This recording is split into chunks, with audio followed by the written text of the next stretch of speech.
এবার যদি না হয় তাহলে সামনে বার আওয়ামী লীগ ক্ষমতা আসবে, গ্যারান্টি দিলাম। পাশার চামড়া উঠায় ফেলবে কিন্তু এবার আওয়ামী লীগ যদি আসে, আর আওয়ামী লীগ আসবে, আমি গ্যারান্টি দিলাম। যদি আমার এই বক্তব্যের কারো পাল্টা কোনো যুক্তি প্রমাণ দিয়ে কেউ প্রমাণ করতে পারেন করে, আমি গ্যারান্টি দিলাম আওয়ামী লীগ।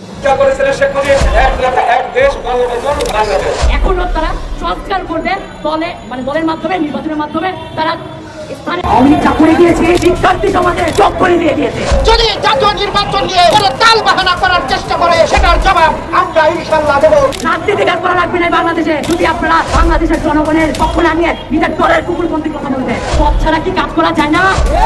শিক্ষার্থীরা কি পথ দিয়ে তারপর দেশ স্বাধীন করতে নেমেছিল? 15 বছর সব ভুলগুলো হয়েছে। এর আগে কেউ কখনো ভুল করে নাই, কেউ কিছু করে নাই। আমরা সবাই গেছি, ভোট দিছি, ভোট দিয়ে আরামসে চলে আসছি। তা না রে ভাই, এর আগেও আমার বাবা মা যখন ইলেকশনে ভোট দিতে গেছে বলেছে আপনারা চলে যান বাসায়, ইলেকশন হয়ে গেছে। সেটা কিন্তু 15 বছর অনেক আগে। এই 15 বছর। আসসালামু আলাইকুম প্রিয় দর্শক শ্রোতা, আশা করি সবাই ভালো আছেন। নতুন একটি ভিডিওতে সবাইকে স্বাগতম। বাংলাদেশের রাজনৈতিক প্রেক্ষাপট নিয়ে ভিডিওর শুরুতেই কিছু ভিডিওর অংশবিশেষ আপনারা দেখেছেন। মূলত আজকের এই ভিডিওটিতে সেই সকল ভিডিওর বিস্তারিত আলোচনা দেখতে পারবেন। ভিডিওর শুরুতেই যে সকল ভিডিও দেখেছেন তা থেকে আন্দাজ করতে পেরেছেন আজকের এই ভিডিওটি কতটুকু গুরুত্বপূর্ণ হতে চলেছে।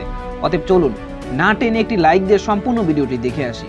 এবার যদি না হয় তাহলে সামনের বার আওয়ামী লীগ ক্ষমতা আসবে, গ্যারান্টি দিলাম। পাশার চামড়া উঠায় ফেলবে কিন্তু এবার আওয়ামী লীগ যদি আসে, আর আওয়ামী লীগ আসবে, আমি গ্যারান্টি দিলাম। যদি আমার এই বক্তব্যের কারো পাল্টা কোনো যুক্তি প্রমাণ দিয়ে কেউ প্রমাণ করতে পারেন করে, আমি গ্যারান্টি দিলাম আওয়ামী লীগ। এইবার যদি না হয় তাহলে সামনের বার আওয়ামী লীগ, গ্যারান্টি দিলাম।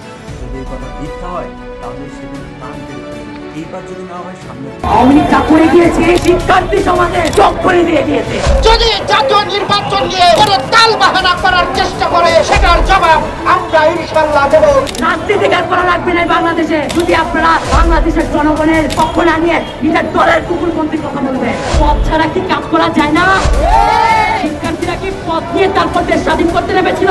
সংস্কার করেছিলেন শেখ মুজিব, এক নেতা এক দেশ বাংলাদেশ। এখনো তারা সংস্কার করবে দলে, মানে দলের মাধ্যমে, নির্বাচনের মাধ্যমে তারা স্থানে আসার পর, তারা পদে আসার পর। কেন পথ ছাড়া কি কাজ করা যায় না? শিক্ষার্থীরা কি পথ দিয়ে তারপর দেশ স্বাধীন করতে নেমেছিল? তারা তো দেশকে স্বাধীন করার জন্য পদের জন্য নামে নাই, শিক্ষার্থীরা তো পদের জন্য নামে নাই।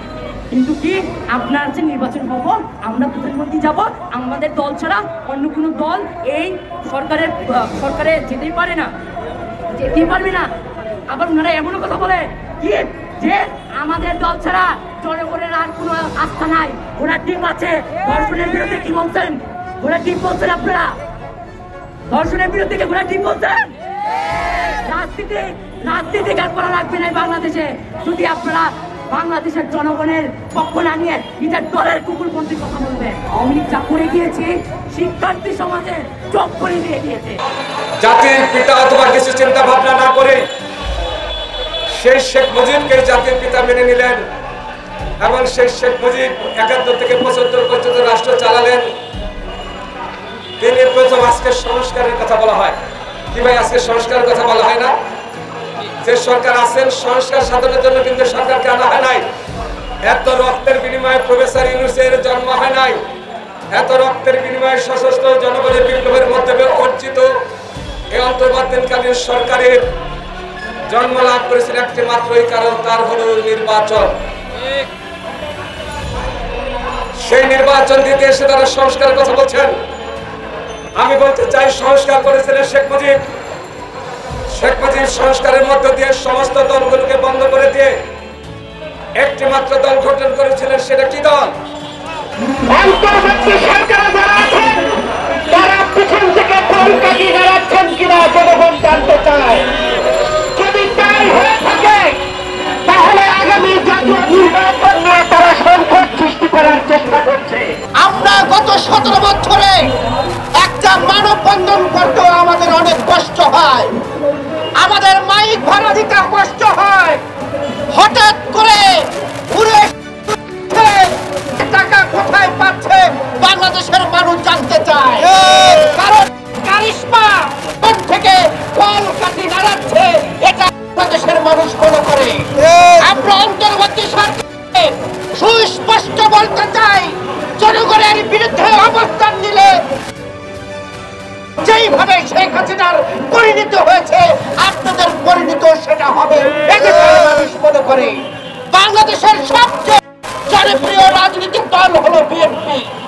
গণমানুষের দল, গণমানুষের আশা জাতীয় নির্বাচন নিয়ে যদি কেউ সংকট তৈরি করতে চায় তাদেরকে আমরা রুখে দিতে চাই।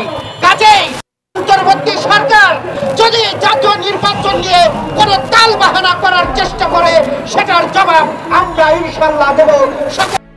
আপনারা জানেন বাকশাল কৃষক শ্রমিক আওয়ামী লীগ এছাড়া কোনো দল বাংলাদেশে থাকবে না।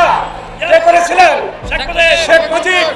সমস্ত গণতন্ত্রকে ধ্বংস করে দিয়ে, আমার কথা বলার অধিকারকে ধ্বংস করে দিয়ে, 450 পত্র পত্রিকা বন্ধ করে দিয়ে, সমস্ত কিছুকে সমস্ত দলগুলোকে নিবৃত্ত রেখে একটি মাত্র দল গঠন করে শেখ মুজিব, সেটা হলো বাকশাল, যার চেয়ারম্যান ছিলেন শেখ মুজিব এবং তার চিন্তা চেতনার মধ্যে ছিল এ জাতির আর কোন দল থাকবে না, আর কেউ প্রধানমন্ত্রী অথবা রাষ্ট্রপতি হবে না। এককভাবে নিজেকে রাষ্ট্রপতি ঘোষণা করেছিলেন ইনডাইরেক্টলি শেখ মুজিব অথবা তৎকালীন আমলে। কিন্তু স্লোগানগুলো শুনেছিলেন, আমার প্রধানমন্ত্রী তো স্লোগান শুনেছেন, কারণ ওই সময় তিনি আওয়ামী লীগের বিরুদ্ধে আমি যতটুকু জানি জাসদ করতেন। সে স্লোগানগুলো শেখ মুজিবের স্লোগান ছিল এক দেশ এক নেতা বঙ্গবন্ধু। জানেন এটা? জানেন না শুধু সালাম শরীফ জানেন? এক নেতা এক দেশ বঙ্গবন্ধু বাংলাদেশ। আমরা কি এক দেশ এক নেতা বঙ্গবন্ধু বাংলাদেশের জন্য জিয়াউর রহমান স্বাধীনতার ঘোষণা দিয়েছিলেন? না। বাকশাল কায়েমের জন্য স্বাধীনতার ঘোষণা দিয়েছিলেন? না। প্রথম রাষ্ট্রদ্রোহী বলি, প্রথম দেশদ্রোহী বলি আমি বলবো শেখ মুজিবকে প্রথম রাষ্ট্রদ্রোহী বলতে চাই। আমি তাকে প্রথম দেশদ্রোহী বলতে চাই। প্রথম আমাদের যে ৭২ সংবিধানের মধ্যে আঘাত করেছে, ৭২ সংবিধানকে তছনছ করেছে শেখ মুজিব, সমস্ত দলগুলোকে বন্ধ করে দিয়ে বাকশাল গঠন করে। তাহলে প্রথম সংস্কার কে করলেন? শেখ মুজিব। আবার তিনি স্বাধীনতার ঘোষণা দিয়েছিলেন, আবার তিনি শেখাই জনতার বিপ্লবের মাধ্যমে ৭৫ সালে ক্ষমতায় আসে আবার তিনি তোমার দলের সংস্কার করেছিলেন। কি সংস্কার করেছিলেন?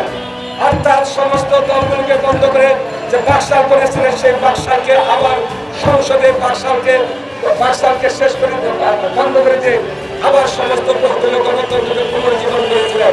কে করেছিলেন? যিনি স্বাধীনতার ঘোষণা দিয়েছিলেন, তিনি বাকশালকে বন্ধ করে দিয়ে আবার।